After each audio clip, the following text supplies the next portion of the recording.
Your talent, your intelligence and your academic qualification can open any gate for you. But only your values and character will keep the gate open. Welcome back to my YouTube channel GC Delhi में KP Rajput आपका GC Delhi channel पर स्वागत करता हूं, अभिनंदन करता हूं। तो उसी जोश और जुनून के साथ हम आपके लिए यूपी पुलिस स्पेशल क्लासेस लेकर के आए हैं, जिसमें आपको आज कराया जाएगा प्रॉफिट एंड लॉस, लाभ और हानि, जिसमें सारे क्वेश्चनों का समावेश होगा। जो भी क्वेश्चन आपके यूपी पुलिस में आ चुके हैं या जो भी क्वेश्चन आपके यूपी पुलिस में आने वाले हैं। तो हम बात करें क्या यूपी पुलिस के अलावा भी एक क्लास किसी एग्जाम के लिए मोस्ट होती है, तो हम इसमें टारगेट रख के चल रहे हैं कि भाई ये यूपी के स्पेशल क्लासेज हो, यानी कि यूपी के लिए टारगेट बनाया हुआ है। तो यूपी पुलिस और यूपी लेखपाल के लिए आप इन क्लासों को देख सकते हो। इनके बाहर से कोई भी क्वेश्चन नहीं आएगा। हम जिस भी क्वेश्चन को आपको करा रहे हैं, हम उम्मीद रखते हैं कि 99% आपका क्वेश्चन एग्जाम से बाहर ना हो। तो चलते हैं क्लास की तरफ। हम आपको बताते हैं कि वास्तव में प्रॉफिट एंड लॉस होता क्या है। जैसा कि आप अभी तक पढ़ते चले आ रहे होंगे, आपने देखा हुआ कि डायरेक्ट टीचर्स वगैरह, जहां तक उम्मीद रखता हूं मैं, डायरेक्ट कराते हैं कि भाई प्रॉफिट एंड लॉस है क्या, लाभ और हानि। लाभ और हानि का आपने मतलब समझा होगा कि वास्तव में लाभ और हानि क्या है। जब कभी भी आप किसी वस्तु को लेने जाते हो या आप किसी व्यापार को करते हो या आपने किसी चीज को दुकानदार के पास से जाकर के खरीदा, तो अब बात आती है कि दुकानदार के पास से जब आपने वो चीज खरीदी, आपके गांव में एक परचूनी की दुकान होगी, जैसे जनरल स्टोर बोलते हैं। जब आप उस पर से 10 रुपए का चीनी लेने जाते हो, 10 रुपए का चीनी आता है, अभी जो रेट है उसका 250 ग्राम आता है 10 रुपए का। वही दुकानदार को आपको पता है कि वो कितने का मिलता होगा, वही चीनी दुकानदार को लगभग 9 रुपए का मिलता है। तो जो दुकानदार को चीनी मिलता है 9 रुपए का, उसने 1 रुपए का मार्जिन किया, उस पर 1 रुपए का प्रॉफिट कमाया। कितने रुपए पर? 9 रुपए पर। और आपको वही चीनी उसने सेल किया कितने रुपए में? 10 रुपए में। तो इसी को हम क्या कहते हैं कि भाई यहाँ पर वो है प्रॉफिट हो रहा है, यहाँ पर क्या हो रहा है? प्रॉफिट हो रहा है। लेकिन इसे प्रॉफिट एंड लॉस क्यों बोलते हैं? अब लॉस की बात आती है, जैसे दुकानदार कोई भी घाटे में अपनी वस्तु आपके पास नहीं बेचेगा। लेकिन अब बात आती है कि आपने एक बाइक खरीदा 10,000 रुपए का, आपने एक 10,000 का बाइक खरीदा और आप भूलवश से उसमें फंस गए और आपको लगा कि वास्तविक मूल्य इस बाइक का है वो 10,000 रुपये नहीं है। आपने उसे जरूरत के अनुसार 8,000 रुपये में किसी को बेच दिया। तो आपको 10,000 रुपये की बाइक ला करके जो आपने 8,000 रुपये की बेची, यानी कि 2,000 रुपये कम में बेची, जो 2,000 रुपये की राशि आपकी गई अतिरिक्त, उसी को हम क्या कहते हैं? उसी को हम लॉस कहते हैं, यानी उसी को हम घाटा कहते हैं। उम्मीद करता हूं कि आप प्रॉफिट एंड लॉस को अच्छी तरीके से समझ पाए होंगे। चलते हैं क्लास की तरफ और कंसेप्ट की तरफ कि वास्तव में प्रॉफिट एंड लॉस क्या होता है, किस प्रकार से हम इसको समझ सकते हैं। देखिए, अगर मैं बात करूं, सबसे पहले बात करती हैं कि प्रॉफिट एंड लॉस के अंदर किन किन शब्दों का, यानी कि शब्दावली, यानी कि टर्मिनोलॉजी का यूज होता है।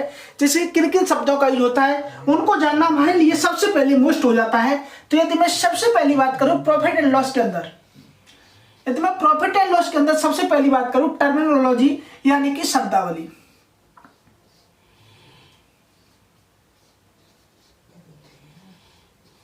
क्या होगा? शब्दावली। इसे इंग्लिश में कहते हैं टर्मिनोलॉजी। क्या कहते हैं? टर्मिनोलॉजी।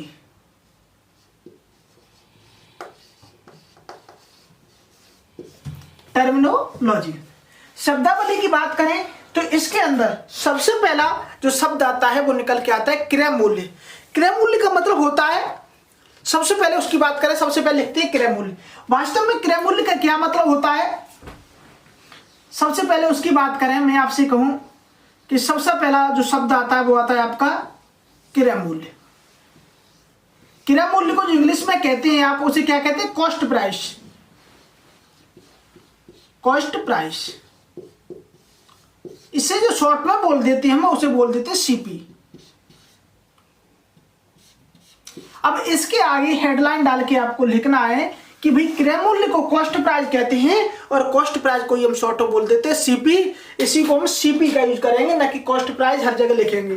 तो क्रय मूल्य जो होता है, क्रय मूल्य वास्तव में होता है खरीदी गई वस्तु का मूल्य या लागत मूल्य। क्रय मूल्य को हम क्या कहते हैं कि खरीदी गई वस्तु। क्रय मूल्य को कहते हैं हम, जैसे कि दुकानदार जो है, दुकानदार 9 रुपए किलो चीनी लेकर के आया ना, तो 9 रुपए जो हुआ उसके पास वो उसका सीपी हो गया, यानी कि उसे 9 रुपए में उसने वो चीनी को प्राप्त किया है और आपको 10 रुपए में बेच रहा है, तो उस दुकानदार के लिए जो 9 रुपए हैं वो उसका क्या है, वो उसका सीपी है, यानी कि कॉस्ट प्राइस है। यहीं पर दूसरी बात ये आती है कि जब वो दुकानदार यदि उस चीनी को खुद बनाता, यदि उस दुकानदार उस चीनी को खुद बनाता है तो उसके लिए यही क्या हो जाता, 9 रुपए में यदि चीनी बनकर के तैयार होता, यदि दुकानदार उस चीनी को खुद बनाता है और 9 रुपए में चीनी बनकर के तैयार होता है तो उसी को हम लागत मूल्य भी बोल देते हैं, कॉस्ट प्राइस को। कॉस्ट प्राइस को हम क्या बोल देते हैं, लागत मूल्य। तो यहां पर एक कंसेप्ट आप कभी कभी कंफ्यूज हो जाते हैं कि यहां पर एक हम लेके चले, एक तो हुआ फैक्ट्री, ये आपकी क्लास बेसिक टू बेसिक चलेगी। सबसे पहली जरूरत है आपको कि आपको सबसे पहले समझना पड़ेगा कि वास्तव में प्रॉफिट एंड लॉस है क्या। कभी कभी क्या होता है, बच्चे गलती कर जाते, ना तो सीपी समझ पाते, ना एसपी समझ पाते, ना एमपी समझ पाते हैं। तो सबसे पहले हम करते हैं बेसिक क्लियर। आपका कोई सा भी एग्जाम हो, मैं आपके लिए उम्मीद के साथ कह सकता हूं, भरोसे के साथ कह सकता हूं कि आपका बेसिक इससे बाहर नहीं जाएगा, आपका कंसेप्ट सारा समावेश होगा। देखिए, मैं कहूं कि आपकी फैक्ट्री से दुकानदार के पास कोई चीज आई, दुकानदार, ये होलसेल वाला दुकानदार था, होलसेल वाला, इससे आपके गांव के दुकानदार के पास आई, यही चीज आपके गांव के दुकानदार के पास आई, दुकानदार लेकर कहां गया, गांव वाला, और यहां से आपके पास आई, यहां से किसके पास आई, यहां से सामान आपके पास आया। उम्मीद करता हूं कि आप देख पा रहे होंगे। अब मैं कहूं कि सर आप ही बताइए कि इसमें सीपी किसका हुआ। मैं आपसे कहूंगा कि भाई सुनो, फैक्ट्री में वो चीनी जो है आपका वो 7 रुपए किलो बन के तैयार हुआ। मान के चलिए ये तो फैक्ट्री में 7 रुपए किलो चीनी बन करके तैयार हुआ, तो ये जो 7 रुपए है वो इसके लिए क्या हो जाएगा, सीपी हो जाएगा, यानी कि कॉस्ट प्राइस हो जाएगा, यानी कि क्रय मूल्य हो जाएगा। क्रय मूल्य को ही हम लागत मूल्य बोल देते हैं। इसलिए फैक्ट्री में मैन्युफैक्चर हुई चीनी, यानी कि जो 7 रुपए किलो बन करके चीनी तैयार हुई है, इसी को हम क्या कहेंगे, लागत मूल्य कहेंगे। लेकिन इसने जब खरीदा 8 रुपए में, इसने 7 रुपए में बेचा, इसे 7 रुपए में बनके तैयार हुआ और इसने 8 रुपए में इसे बेचा। 8 रुपए इसके लिए तो सेलिंग प्राइस हो गया, ध्यान देना, 8 रुपए इसके लिए तो सेलिंग प्राइस हो गया, लेकिन इसके लिए दोबारा से क्या हो गया, सीपी हो गया। और यही 8 रुपए सीपी हो गया। इसने 9 रुपए में बेचा तो 9 रुपए इसके लिए क्या हो गया, सेलिंग प्राइस हो गया, लेकिन इसके लिए क्या हो गया, सीपी हो गया। यही 9 की चीनी आपको 10 रुपए में मिली और 10 रुपए की चीनी आपके लिए क्या हो गई, सेलिंग प्राइस, इसके लिए क्या हो गई, सेलिंग प्राइस हो गई, इसके लिए सेलिंग प्राइस हो गई। ये चीनी 10 रुपए की चीनी इनके लिए सेलिंग प्राइस हो गई, और आप इस चीनी का उपयोग कर रहे हो, इसलिए आपके लिए भी ये चीनी सेल प्राइस हो गई, क्योंकि आपको और सामान सेलिंग प्राइस पर ही मिलता है, यानी कि विक्रय मूल्य पर मिलता है। हम चलते हैं आगे की तरफ।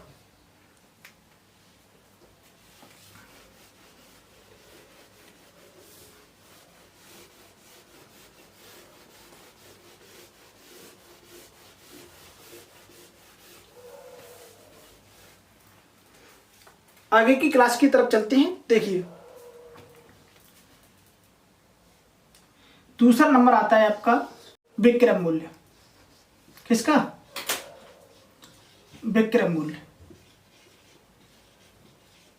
विक्रय मूल्य को हम, जो विक्रय मूल्य है उसे हम बोलते हैं सेलिंग प्राइस। क्या बोलते हैं, सेलिंग प्राइस। सेलिंग प्राइस को ही हम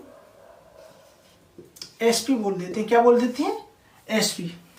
अब एसपी क्या होता है, एसपी जो होता है आपका, जो हमने आपको बताया, एसपी का मतलब होता है विक्रय मूल्य, यानी कि किसी भी सामान को जब आप खरीद के लेके आ रहे हो, यानी जो आपने चीनी खरीदा 10 रुपए में, वो आपके लिए क्या है, सेलिंग प्राइस, यानी कि विक्रय मूल्य है। मेरे दुकानदार ने 10 रुपये में कोई चीनी बेची मुझे, तो उसके लिए उसने 9 रुपये में खरीद के लाया दुकानदार, उसने आपके 10 रुपये में बेची, तो उसी को हम 10 रुपये को क्या कह देते हैं, सेलिंग प्राइस बोल देते हैं। तो यही आपका सेलिंग प्राइस हो गया। तो सेलिंग प्राइस कितना हो गया आपका, 10 रुपये। तो विक्रय मूल्य का मतलब हो गया किसी भी चीज को हम कितने रुपए में बेच रहे हैं, तो हम क्या कहते हैं कि सेलिंग प्राइस का मतलब होता है विक्रय मूल्य को ही हम सेलिंग प्राइस यानी कि विक्रय मूल्य बोलते हैं। किसी भी सामान को जितनी भी धनराशि पर बेचा जा रहा है तो उसी को हम क्या कहते हैं, विक्रय मूल्य बोलते हैं। तो देखिए आगे का जो उसमें आता है वो आता है MRP यानी मार्केट प्राइस। MRP को ही हम क्या बोलते थे, MP को हम क्या बोलते हैं, अंकित मूल्य। अंकित मूल्य, अंकित मूल्य बोलते हैं इसको हम। अब सबसे पहली बात करें अंकित मूल्य का, और भी क्या बोल देते हैं अंकित मूल्य को हम, मुद्रित मूल्य। इसे क्या बोलते हैं, मुद्रित मूल्य। इसे क्या बोलते हैं, मुद्रित मूल्य। अब बात करें हम MRP यानी कि MP और अंकित मूल्य को हम क्या बोल देते हैं, मुद्रित मूल्य। तो इसी मुद्रित मूल्य की यदि हम बात करें तो इस मुद्रित मूल्य का मतलब होता है कि भाई जब कभी भी, MP का मतलब सिंपल सा ही होता है कि जब कभी भी आपने देखा होगा जो औरतें होती हैं, MP की जरूरत कब पड़ी हमें, आखिर में MP की जरूरत कब पड़ी हमको। तो सबसे पहले यदि हम बात करें कि जब कभी भी आप मार्केट में जाते हो तो आपने देखा होगा, जब कभी भी आप मार्केट में जाते हो तो आपने देखा होगा कि कुछ दुकानदार लिख देते हैं फिक्स रेट। फिक्स रेट जिन्होंने लिख रखा होता है उन्हें आपके MP की जरूरत नहीं पड़ती। वो क्या करते हैं, क्रय मूल्य पर सामान लेकर के आए और सेलिंग प्राइस आप उन्होंने डाल दिया। उन्होंने मान के चलिए कि 700 रुपये का कोई सामान लेकर के आए, 700 का यानी कि वो CP हो गया, उन्होंने 800 रुपये लिख दिया उस पर, यानी कि उन्हें 100 रुपये इस पर कमाना है, 100 रुपये का प्रॉफिट करना है, तो उन्होंने 800 रुपये डाल दिया। लेकिन कुछ ने देखा होगा आपने, उन्होंने डाल रखा 1200 रुपये। वो यही प्रिंटेड मूल्य को ही हम 1200 रुपये बोल देते हैं, यहाँ पर प्रिंटेड मूल्य, अंकित मूल्य। तो जो 1200 रुपये उन्होंने डाल रखा, हमेशा बात आती है कभी MRP जो अंकित मूल्य होता है वो होता क्या है।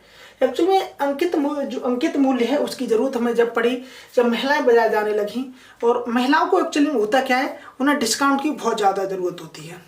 तो जो अंकित मूल्य था, लोगों ने क्या किया, जो 700 की वैल्यू, जो 800 रुपये 100 रुपये प्रॉफिट कमाने के बाद जो 800 रुपये में बेच रहे थे, उन्होंने कहा भाई ऐसे काम नहीं चलेगा, क्योंकि जब महिलाओं से 800 रुपये किसी स्वेटर के मांगे गए, मान के चलिए स्वेटर है, जब कोई महिला खरीदने गई तो उसने कहा नहीं भाई मैं तो इसके 500 रुपये दूंगी, 800 रुपये मांगे, उसने कहा 500 रुपये दूंगी। दुकानदारों को बड़ी परेशानी हुई और वो क्या लेकर के आए, वो लेकर के आए भाई इसका रुपया बढ़ा करके क्यों ना हम अंकित करें। 700 रुपये की चीज़ को उन्होंने 1200 रुपये में लिख दिया और उन्होंने कहा कि भाई आपको 400 रुपये का डिस्काउंट है, और बड़ी खुश हुई। उन्होंने कहा कि 400 रुपये कम कर दिए इसने हमें, और हमें 800 रुपये में बेच दी। यानी कि हमेशा डिस्काउंट कोई व्यक्ति देगा तो सेलिंग प्राइस पर नहीं देगा, वो केस पे मिलेगा डिस्काउंट, हमेशा अंकित मूल्य यानी कि मुद्रित मूल्य पर मिलेगा। उम्मीद करता हूं कि आप जरूर समझ पाए होंगे। तो चलते हैं आगे की तरफ।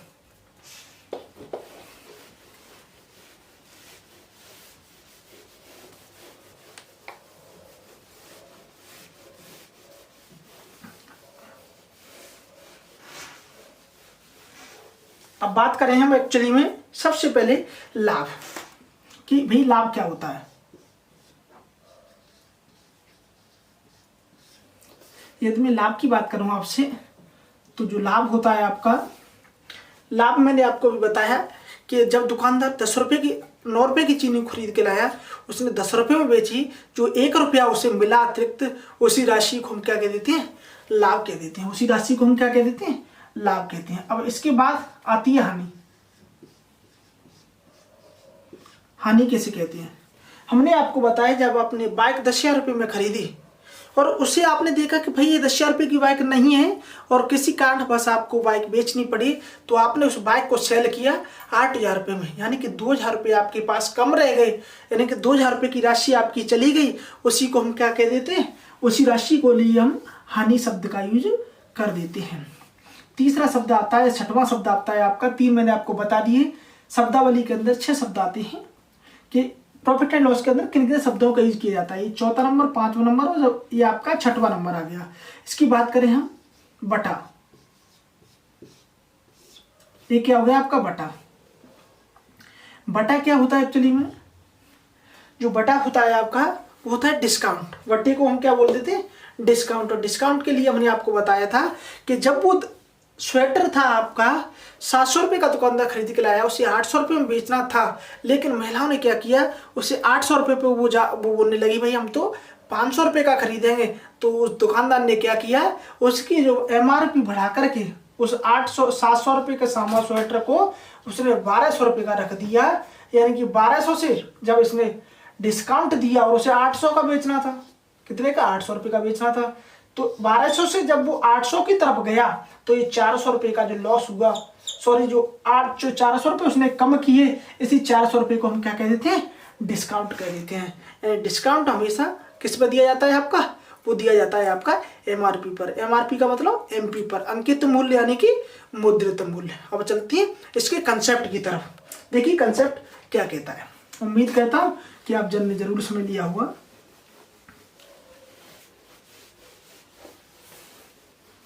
देखो अगला जो कंसेप्ट है आपका, मैं आपसे बताऊंगा कि किस प्रकार से सारे क्वेश्चन इनमें सॉल्व होते हैं, वो किस तरीके से होते हैं।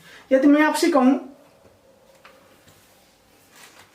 देखो सबसे पहले बात करते हैं फंडे की कि इसका तरीका क्या होता है। यदि मैं आपसे कहूं CP, ध्यान देना यहाँ पर सारा जो प्रॉफिट एंड लॉस है यहीं पर डिपेंड करता है, यहाँ पर लेके चलूं मैं MP।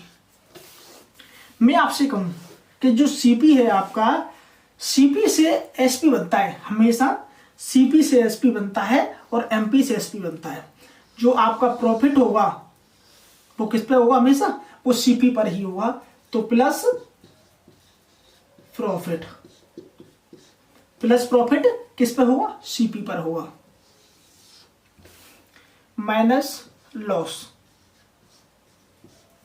माइनस का जो लॉस है यानी कि हानि, हानि भी आपकी CP पर ही होगी, कि हानि भी आपकी किस पर होगी, CP पर होगी। अब मैं बात करूं कि सेलिंग प्राइस, जो डिस्काउंट दिया जाता है वो हमेशा MP पर दिया जाएगा, डिस्काउंट हमेशा MP पर दिया जाएगा, माइनस डिस्काउंट, माइनस डिस्काउंट, यानी डिस्काउंट जो आपका दिया जाता है वो हमेशा MP पर ही दिया जाता है। उम्मीद करता हूं कि आप जरूर समझ पा रहे होंगे इस बात को। यहाँ से दो चीज निकल के आई कि भाई जब कभी भी आपका प्रॉफिट होगा वो भी CP पर होगा, लॉस होगा वो भी CP पर ही होगा, और जब आप डिस्काउंट दोगे तो वो MP पर दोगे, और लेकिन बेचोगे उसे सेलिंग प्राइस पर ही। उसी चीज को हम बेचेंगे कब, सेलिंग प्राइस पर ही बेचना पड़ेगा। तो जब डिस्काउंट देते हैं हम, डिस्काउंट हमेशा MP पर ही दिया जाता है, न कि सेलिंग प्राइस पर और न कि कॉस्ट प्राइस पर। इस बात का आपको ध्यान रखना है। यहाँ से दो चीज निकल के आती हैं। देखिए क्या कि भाई या तो CP आपका CP से SP बड़ा हो सकता है, या तो आपका CP से SP बड़ा हो सकता है। बड़ा कब होगा, जब यहाँ पर प्रॉफिट होगा। या तो CP आपका SP से बड़ा हो सकता है, CP से या तो SP बड़ा हो सकता है, या SP से CP बड़ा हो सकता है। क्यों, अब CP कब बड़ा होगा SP से, यदि मैं कहूँ तो यहाँ पर जब हानि होगी ना, यानी कि 10 रुपये की चीज को जब 9 रुपये में बेचोगे आप, तो यहाँ पर हानि हो जाएगी, तो यहाँ पर CP बड़ा हो जाएगा। या क्या हो सकता है, या बराबर हो सकता है। और बराबर कब होगा, आप 10 रुपये की चीज लेकर के 10 में ही बेच दोगे, तो उसे हम क्या कहते हैं, CP और SP का इक्वल टू होना। यहाँ से एक चीज प्राप्त हुई, और यहाँ से आपकी क्या चीज प्राप्त होती है कि भाई MP से आपका जो CP है, सॉरी सेलिंग प्राइस, वो हमेशा छोटा होगा या बराबर होगा। छोटा होगा या क्या होगा, बराबर होगा। अब बराबर कब होगा, यदि मैं कहूँ 1200 रुपये की चीज को विदाउट डिस्काउंट के मैं 1200 में बेचूं, 1200 मुद्रित मूल्य, अंकित मूल्य, और मैं 1200 में ही बेचता हूँ बिना डिस्काउंट के, 0% डिस्काउंट के, तो MP CP के बराबर हो जाएगा। किसके बराबर, MP CP के बराबर हो जाएगा। उम्मीद करता हूं कि आप जरूर समझ पा रहे होंगे। अब चलते हैं इसका और तरीका क्या हो सकता है। अब बात करते हैं कि प्रॉफिट होता क्या है। अब समझना, यहाँ पर ध्यान देना कि वास्तव में प्रॉफिट क्या है। यदि मैं बात करूं प्रॉफिट की, प्रॉफिट परसेंटेज की। तो प्रॉफिट परसेंटेज के लिए मुझे क्या करना पड़ेगा, देखो प्रॉफिट अलग चीज है, यहाँ पर ये वैल्यू में प्रॉफिट जो प्लस हो रहा है वो वैल्यू में हो रहा है, ना कि परसेंटेज में। मैंने कहा कि 10 रुपए की चीज थी, 11 रुपए की बेची आपने, तो आप कहोगे कि सर 1 रुपया की वैल्यू बढ़ी, ना कि 1% बढ़ा। इस बात का ध्यान देना दोबारा से कि 10 रुपए की चीज को मैं 11 में बेचूं तो 1% का प्रॉफिट नहीं हुआ आपका, 1 रुपए का प्रॉफिट हुआ। यानी कि यदि $10 में ही और ये $11 में है तो $1 का प्रॉफिट हुआ। यानी कि डॉलर जो रुपए में, यानी कि करेंसी में ही आपका जो प्रॉफिट होता है या लॉस होता है वो यहाँ पर होगा। लेकिन जब प्रॉफिट परसेंटेज की बात आती है ना, तो प्रॉफिट परसेंटेज के लिए हम क्या करते हैं, ऊपर प्रॉफिट लिख लेंगे और नीचे सीपी लिख लेंगे इनटू का 100। अब बात करें प्रॉफिट परसेंट। अब ये प्रॉफिट परसेंट बराबर आया कहाँ से, यदि मैं कहूँ भैया आपका 1 रुपये का प्रॉफिट हुआ यहाँ पर, और प्रॉफिट हमेशा मैंने आपको बताया कितने रुपए पर होता है, सीपी पर ही होता है ना, तो सीपी पर होगा तो सीपी को नीचे लिख देंगे। अब परसेंटेज की बात आ रही है तो 100 तो हमें वैसे ही लगाना पड़ेगा, बस यही हो गया। 1 रुपये का क्या मतलब है यहाँ पर कि प्रॉफिट हुआ है, किस पे हुआ है, सीपी पर हुआ है, सीपी पर प्रॉफिट हुआ है इंटू 100। तो प्रॉफिट परसेंट निकालने जब आप जाओगे तो प्रॉफिट परसेंट इक्वल टू आएगा profit what is CP into 100। बस याद करना नहीं है आपको, बस एक बार आसानी से देखते जाइए ईमानदारी से और आपका क्वेश्चन सॉल्व होते जाएंगे। यदि मैं बात करूं यहाँ से लॉस परसेंटेज की, यदि मैं आपसे बात करूं कि लॉस परसेंटेज आपका क्या होगा, तो जो यहाँ पर आता है लॉस अपॉन आएगा सीपी इंटू 100।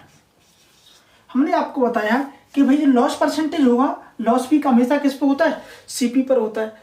घाटा और बड़े का मतलब होगा यहाँ पर प्रॉफिट, यानी घटोत्तरी और बढ़ोत्तरी हमेशा आपके क्रय मूल्य पर ही होती हैं, यानी कि सीपी पर ही होंगी। उम्मीद करता हूं कि आप जरूर समझ पा रहे होंगे। अब बात करें हम एमपी की, यहां पर एमपी से क्या मिलता है, डिस्काउंट। यदि डिस्काउंट परसेंटेज की बात करें, डिस्काउंट परसेंटेज की बात करूं मैं आपसे, तो आप कहोगे कि सर डिस्काउंट कितने का डिस्काउंट मिला, डिस्काउंट हमेशा किस पे जोड़ा जाता है, एमपी पर। हमने आपसे कहा था कि डिस्काउंट को हमेशा किस पे जोड़ा जाएगा, एमपी पर। तो आपने कहा कि एमपी होगा इंटू 100। जब कभी प्रॉफिट परसेंट निकालो तो प्रॉफिट बटे सीपी इंटू 100, लॉस प्रतिशत निकालो तो loss upon CP into 100, discount percent निकालो डिस्काउंट अपॉन एमपी इंटू 100। उम्मीद करता हूं कि आप जरूर समझ पा रहे होंगे। ये बहुत ही अच्छा और बेहतरीन क्वेश्चन है आपका, बेहतरीन कंसेप्ट है, सॉरी। तो चलते हैं कुछ फ्रैक्शन बताते हैं हम, जिनके बाद हमने, क्योंकि परसेंटेज क्लास नहीं कराई आपकी, फ्रैक्शन पर ही आपका प्रॉफिट एंड लॉस डिपेंड करता है। तो चलते हैं फ्रैक्शन की तरफ। देखिए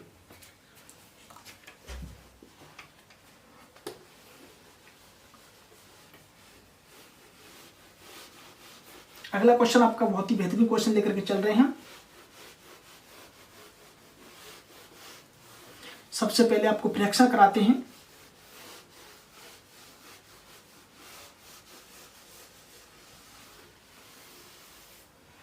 जिससे कि आप स्क्रीन पर देख पा रहे होंगे, यदि मैं आपसे कहूं, सबसे पहले फ्रैक्शन की बात करें और मैं आपसे कहूं फ्रैक्शन ज्यादातर ये जो होती हैं वो आपकी फ्रैक्शन 5% का मतलब होता है 1/20। 5% का मतलब होता है आपका 1/20।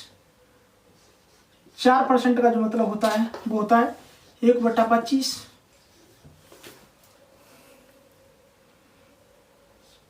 यदि मैं 20% की बात करूं तो 20% का क्या मतलब होता है, तो इसकी जो फ्रैक्शन निकलती है वो निकलती है 1/5। 25% की बात करूं तो फ्रैक्शन निकलेगी 1/4। अब ये फ्रैक्शन आती कहाँ से, इसे सॉल्व करके दिखाऊं मैं एक फ्रैक्शन को कि 5% की बात कर रहा है तो 5 लेंगे और परसेंटेज को उठाओगे अपॉन में 100 आ जाएगा। इस 5 से काटोगे तो 1/20 आएगा। इसी प्रकार से सारे फ्रैक्शन निकाल सकते हैं। लेकिन जब कभी क्वेश्चन 25% की बात करें तो हम 25% न लेकर के, यदि हमें जरूरत है उसकी फ्रैक्शन की, तो हम 1/4 डायरेक्ट लिख सकते हैं। अब चलते हैं अगली फ्रैक्शन की तरफ। यदि मैं आपसे कहूं कि 10%, आप कहोगे सब 10% का मतलब हो गया 1/10, 1/10 हो गया। अब मैं आपसे कहूँ 1/10 हो गया, 20% का हो गया आपका 16 से ही 2/3%। अब इसका क्या होगा, एक बार ध्यान देना, इसका होगा क्या, इसका होगा 1/6, 1/6। अब आया किसी 16 3 48, 48 2 50, 50/3। हमने कहा यदि परसेंटेज हटाओगे तो नीचे 100 आएगा, 100 नीचे आ गया। 50 से 100 को 2 बार काट दिया, 3 दूनी 6, यानी कि 1/6 आ गया। अब 33 से ही 1/3%, इसका मतलब होता है 1/3। 33 का इसमें गुना करोगे आपस में तो आ जाएगा 99, और 1 जोड़ोगे तो 100, 100/3, यानी कि 100/3। परसेंटेज को हटाओगे नीचे 100 आएगा, तो 100 आ गया नीचे, 100 से 100 काट दिया आपने तो 1/3 आ गया। अब आती है 66 से ही 2/3%, तो इसका मतलब हो गया 2/3। अब 2/3 कैसे आया इसका, इसमें आप इसका गुणा करोगे तो ऊपर आएगा 36 18, 36 18 198, 198, और 200/3 आप परसेंटेज हटाओगे 100 आएगा, तो 100 से ऊपर वाले को काट दोगे 2 बार तो 2/3 आ जाएगा। उम्मीद करता हूं कि आप जरूर समझ पा रहे होंगे। अब इधर देखते हैं, अगर इसका हम आधा कर दें, अगर इसका हम आधा कर दें 12.5%, तो क्या हो जाता है 1/8। इसी प्रकार यदि हम इसका भी आधा करते हैं 6.25%, तो इसका होता है 1/16। जो भी आपकी फ्रैक्शन है प्रॉफिट एंड लॉस के अंदर, वो ज़्यादातर जो मोस्ट फ्रैक्शन है वो यही है। अब आप कहोगे कि सर इसमें भी कोई मोस्ट फ्रैक्शन हो सकती है? हाँ होंगी जरूर। देखिए आपकी ज़्यादातर जो फ्रैक्शन ये होती हैं, मैं स्टार लगा दे रहा हूँ, 1 2 3, ये ज़्यादातर फ्रैक्शन आपकी होती हैं। और जो इसका तो सबको पता ही है, ये ज़्यादातर आपकी फ्रैक्शन ये जो होती है प्रॉफिट एंड लॉस के अंदर। आप इसे कॉपी कीजिए, और आज के एक कंसेप्ट बताने के साथ हम पहले क्वेश्चन की तरफ चलते हैं। उम्मीद करता हूं कि आप वीडियो जरूर समझ पा रहे होंगे। तो उस कंसेप्ट को अगली क्लास में बताएंगे। आज की क्लास में सिर्फ और सिर्फ एक ही क्वेश्चन कराते हैं, और आपके प्रॉफिट एंड लॉस बेसिक से स्टार्ट कर दिया हमने। चलते हैं अगली क्लास की तरफ। जब तक आप एक क्वेश्चन देखिए। क्वेश्चन बहुत ही आसान लूंगा मैं। यदि मैं आपसे कहूं कि 20 रुपये, एक कोई किसी वस्तु को मैंने 20 रुपये में खरीदा और उसे 25 रुपये में बेच दिया, 20 रुपये में खरीदा 25 रुपये में बेच दिया, बताइए प्रॉफिट परसेंटेज। सीपी 20 रुपये में खरीदा, डायरेक्ट क्वेश्चन बताया मैंने आपका, 25 में बेच दिया। 20 में खरीदा, ये क्या हो गया सीपी, 25 में बेच दिया, क्या हो गया सेलिंग प्राइस। 20 में खरीद के 25 में बेच दिया, तो क्वेश्चन पूछ रखा है भाई ये बताइए कि उसका प्रॉफिट परसेंटेज क्या होगा। हमने आपसे कहा कि प्रॉफिट परसेंटेज निकालने के लिए सबसे पहले आपको ऊपर प्रॉफिट नोट करना पड़ेगा। तो आपने प्रॉफिट नोट किया, तो कितना बढ़ा हुआ है सीपी से एसपी की तरफ, 5 इंक्रीज हुआ है, तो 5 ऊपर हो गया। सीपी कितना है 20 रुपये इंटू 100, 20 से इसे काट देंगे 5 बार, 25, तो जो प्रॉफिट परसेंटेज आएगा वो आएगा 25%। उम्मीद करता हूं कि आप जरूर इस क्वेश्चन को समझ पाए होंगे। इसी प्रकार के बहुत सारे क्वेश्चन बनते हैं एग्जाम में। मैं चलता एक और क्वेश्चन कराता हूं जाते जाते आपको। यदि मैं आपसे कहूं कि किसी भी वस्तु पर एक 10 रुपये की, जैसे कि मैंने एक बाइक का एग्जाम्पल दिया था, उस बाइक के एग्जाम्पल को ही कराते हैं हम आपको। मैंने आपसे कहा था कि आपने 10,000 रुपये की बाइक खरीदी और किसी कारणवश मजबूरी बस आपको बाइक 8,000 रुपये में बेचनी पड़ी। यानी कि आपने जो बाइक खरीदी वो कितने रुपए की थी, 10,000 रुपये खरीदी, आपने बेची कितने की, 8,000 रुपये की। आपको 8,000 रुपये की वो बाइक बेचनी पड़ी मजबूरी में। तो 10,000 रुपये आपका क्या था, जिस पे आपको चीज कोई खरीदते हो या उस चीज खरीदने के बाद उस चीज को बेचते हो, तो जो चीज खरीदी आपने उस, अब मैं आपसे कहूं कि 10,000 रुपये की मैंने कोई बाइक ली, मैंने 10,000 रुपये की बाइक ली, 8,000 रुपये में बेच दी, तो ये 10,000 रुपये आपका सीपी हो गया, क्योंकि आपने 10,000 की खरीदी थी। खरीदी गई को ही हम क्या बोलते हैं, सीपी बोलते हैं, लागत मूल्य। लागत मूल्य जब बोलते हैं जब हमने बाइक बनाई होती, लेकिन यहाँ पर सीपी ही बोलेंगे और सीपी को ही लागत मूल्य बोलते हैं एक्चुअली में। तो सेलिंग प्राइस 8,000 रुपये हो गया आपका। अब मैंने कहा कि यहाँ पर कितने रुपए की हानि हुई, उस हानि का प्रतिशत बताइए। क्वेश्चन आपका ऊपर नहीं लिख के आ रहा होगा। मैंने कहा 10,000 रुपये की बाइक खरीद करके मैंने 8,000 रुपये में बाइक को बेच दिया, तो आपसे मैं पूछ रहा हूँ कि हानि का प्रतिशत बताइए। आप कहोगे सर लॉस प्रतिशत इक्वल टू लॉस हुआ कितने का। सबसे पहली बात लॉस हुआ कितने का। आप कहोगे कि सर जो लॉस हुआ ना, वो लॉस हुआ है आपका 2,000 रुपये का, सिर्फ 2,000 रुपये का। मैंने कहा 2,000 ऊपर लिख दीजिए, क्योंकि लॉस ऊपर लिखा जाता है हमेशा। मैंने फिर आपने कहा कि सर लॉस ऊपर लिख दिया आपने, और लॉस हमेशा होता किस पर है, सीपी पर। तो 10,000 रुपये आपने नीचे लिख दिए, इंटू 100 आएगा। 0 से 2 जीरो खत्म, 2 जीरो से 2 जीरो खत्म, तो बचा कितना 20। तो ये 20% का उसे क्या हुआ, लॉस हुआ। उम्मीद करता हूँ कि आप जरूर समझ पाए होंगे। बहुत ही अच्छा और बेहतरीन कंसेप्ट था। इस कंसेप्ट के बराबर कोई कंसेप्ट हो ही नहीं सकता है। मैंने बड़ी आसानी से आपको इन सवालों को समझाने की कोशिश की। ये जो मैंने आज की क्लास कराई, आप कहोगे सर 2 ही सवाल छोटे छोटे से आपने कराए हैं, लेकिन यकीन मानिए बड़े बड़े भी सवाल इसी बेसिक जो मैंने आपको कॉन्सेप्ट, जो मैंने आपको ट्रिक बताए हैं, उसी के आधार पर आपकी अगली क्लास इतनी बेहतरीन होगी। आप कहोगे सर क्वेश्चन लाओ उठाओ, क्वेश्चन लाओ उठाओ। तो आज के लिए इतना ही काफ़ी। अगली क्लास में देखिए कितने बेहतरीन क्वेश्चन लेकर के आता हूँ मैं आपके लिए। आज के लिए इतना ही काफ़ी। मिलते हैं अगली क्लास में। Bye bye.